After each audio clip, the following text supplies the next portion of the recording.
Hello friends, welcome to my class. आज मैं आपके लेके आई हूँ क्लास 11th और बीएससी फर्स्ट ईयर के लिए काफी इंपॉर्टेंट टॉपिक जो है क्लासिफिकेशन ऑफ एलिमेंट्स में मेंडलीव्स पीरियोडिक टेबल। मैंने अपने प्रीवियस वीडियो में मेंडलीव से पहले किए गए एफर्ट्स के बारे में आपको बताया था, जो क्लासिफिकेशन ऑफ एलिमेंट्स को लेकर किए गए थे। तो आज उसी सीक्वेंस में हम आगे बढ़ेंगे। Lothar Meyer arrangement and Newlands Octave rule के बाद मेंडलीव ने अपनी पीरियोडिक टेबल दी थी, जिन्होंने उस टाइम पे जो नॉन एलिमेंट्स थे उनको एक सही तरीके से क्या किया था, अरेंज किया था। तो मेंडलीव की जो पीरियोडिक टेबल है वो बेस्ड है एटॉमिक वेट पे।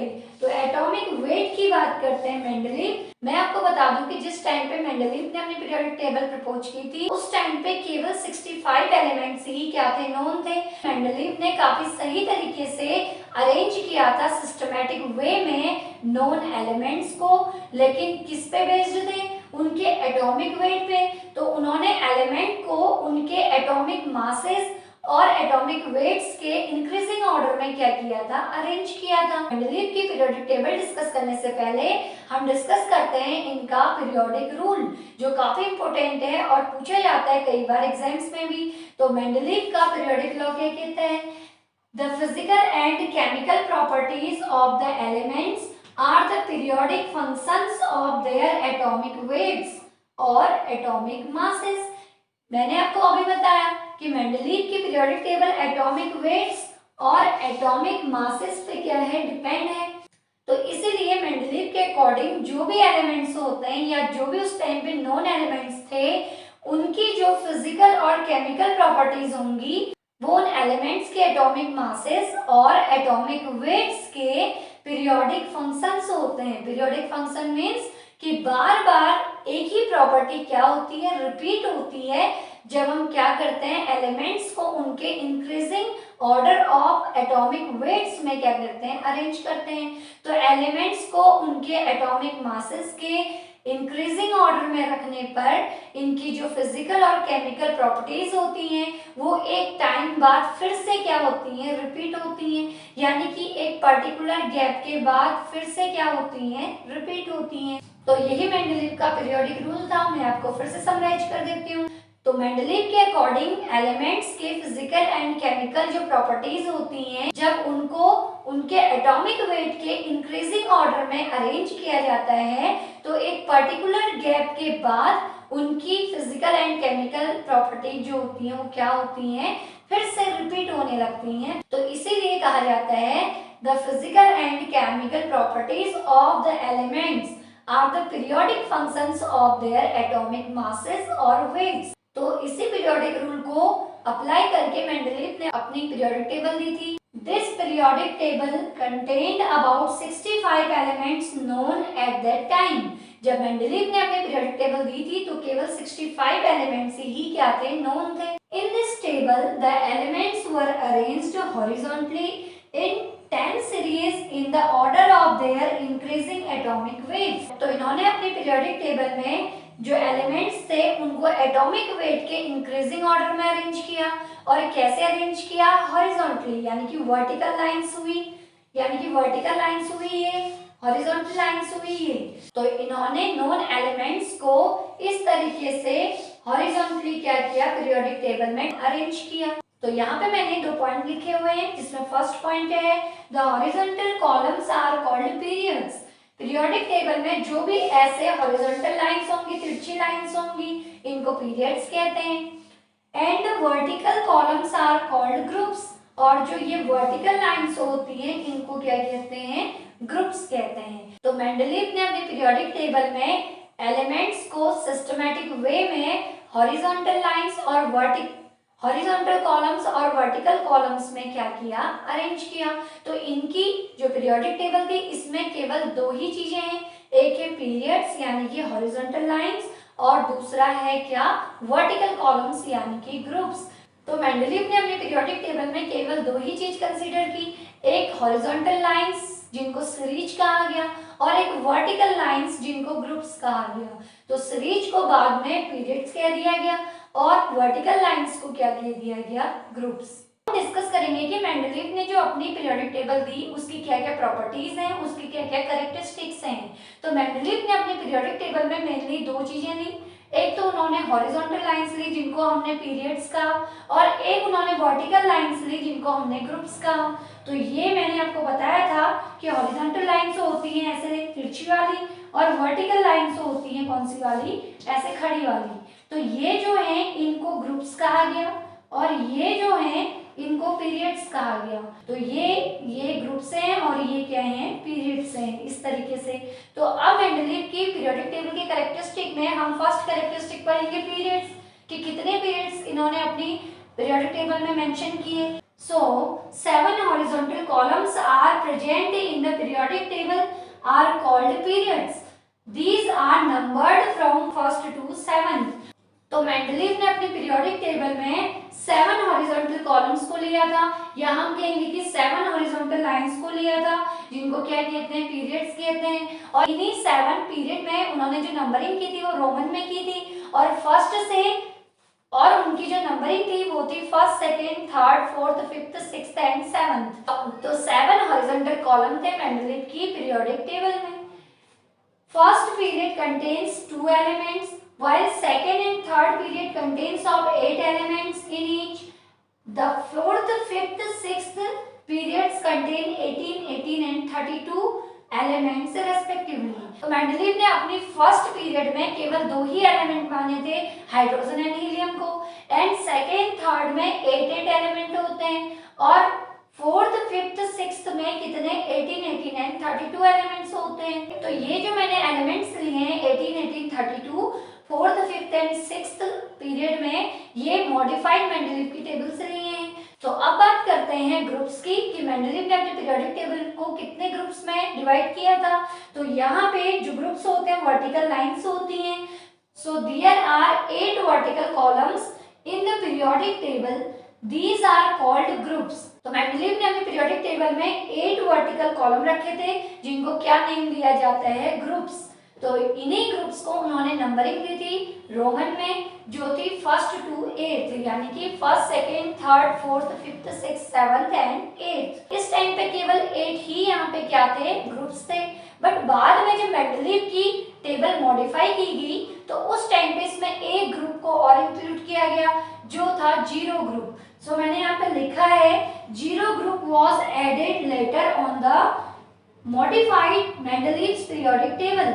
तो मेंडलीव की ओरिजिनल पीरियोडिक टेबल को जब मॉडिफाई किया गया तो उस टाइम पे उसमें एक और ग्रुप को इंक्लूड किया गया जो था जीरो ग्रुप को। तो ये तो थे मेंडलीव की पीरियोडिक टेबल के कुछ कैरेक्टरिस्टिक्स, इनको मैं फिर से समराइज कर देती हूँ। तो मेंडलीव ने अपनी पीरियोडिक टेबल को हॉरिजॉन्टल और वर्टिकल कॉलम्स में डिवाइड किया, जिसमें हॉरिजॉन्टल यानी कि तिरछी लाइंस को कहते हैं पीरियड्स, जिसमें 7 पीरियड इन्होंने अपनी पीरियोडिक टेबल में क्या किए थे, मेंशन किए थे, और 8 वर्टिकल लाइंस लिए थे जिनको इन्होंने ग्रुप कहा था। तो 8 वर्टिकल लाइंस को यहाँ पे ग्रुप की फॉर्म में लिया गया, और इन्हीं में नोन एलिमेंट्स को सिस्टमैटिकली क्या किया गया, उनके इंक्रीजिंग एटॉमिक मास के ऑर्डर में अरेंज किया गया। और बाद में जब यही टेबल मॉडिफाइड हुई तो इसमें एक और ग्रुप, एक और वर्टिकल कॉलम को ऐड किया गया जो था जीरो ग्रुप। तो जीरो ग्रुप को बाद में इसमें क्या किया गया, ऐड किया गया। तो अब हम देखते हैं मेंडलीव की पीरियोडिक टेबल को। तो उस टाइम के नॉन 65 एलिमेंट्स में जिनको इन्होंने हॉरिजॉन्टली और वर्टिकली इंक्रीजिंग एटॉमिक वेट के ऑर्डर में क्या किया था, शो किया था या अरेंज किया था। तो ये है मेंडलीव की पीरियोडिक टेबल जो मैंने यहाँ पे शो की हुई है। आप लोग इसका स्क्रीनशॉट ले लीजिए जो आपको हेल्प करेगा मेंडलीव की पीरियोडिक टेबल को इजीली समझने में। तो मेंडलीव ने अपने पीरियोडिक टेबल को 1 2 3 4 5 6 एंड 7 हॉरिजॉन्टल कॉलम्स में डिवाइड किया था जिन्हें पीरियड्स कहते हैं, और 1 2 3 4 5 6 7 8 वर्टिकल कॉलम्स में क्या किया था, डिवाइड किया था जिन्हें ग्रुप्स कहते हैं। तो ये पीरियड्स हैं और ये सारे क्या हैं, ग्रुप्स हैं। तो यहाँ पे आप लोग देख सकते हैं कि उस टाइम पे जो नॉन एलिमेंट थे वो केवल 65 थे। तो 65 एलिमेंट्स को इन्होंने increasing order of atomic weight में यहाँ पे अरेंज किया था। अब मैंने इन एलिमेंट्स के एटॉमिक वेट को नहीं लिखा है, ये आप बुक से नोट कर लीजिएगा। तो ये इंक्रीजिंग ऑर्डर में एटॉमिक वेट के एलिमेंट्स को क्या किया था, सीक्वेंस में अरेंज किया था। तो यहाँ पे इन्होंने काफी सिस्टमेटिक वे में इन एलिमेंट्स को अरेंज किया था, इसीलिए ये पीरियोडिक टेबल काफी इंपॉर्टेंट मानी गई।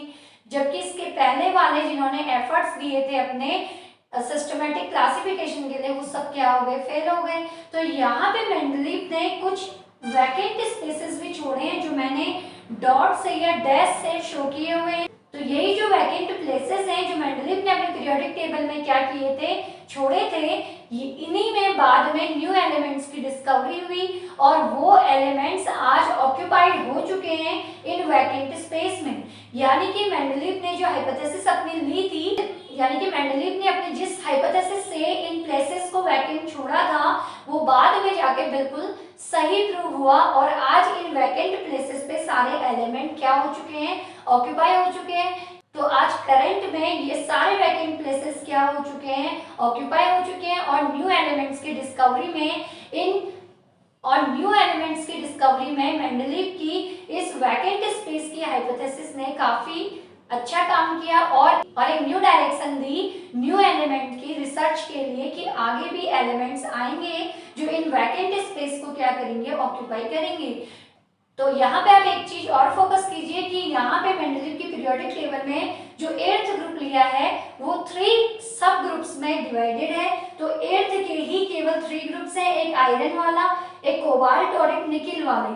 तो 8th को 3 कॉलम्स में, 3 वर्टिकल कॉलम्स में यानी कि 3 सब ग्रुप्स में डिवाइड किया गया, जो आज भी मॉडर्न पीरियोडिक टेबल और लॉन्गेस्ट पीरियोडिक टेबल में भी क्या है, एज सच ऐसे ही है। तो मेंडलीव ने 8th ग्रुप को सेम प्रॉपर्टी की वजह से 3 सब ग्रुप्स में क्या किया था, डिवाइड किया था। तो इस तरीके से मेंडलीव ने 7 पीरियड्स एंड 8 वर्टिकल ग्रुप्स में क्या किया था, अपने टेबल को शो किया था या फिर अरेंज किया था एलिमेंट्स को इंक्रीजिंग एटॉमिक मास के ऑर्डर में।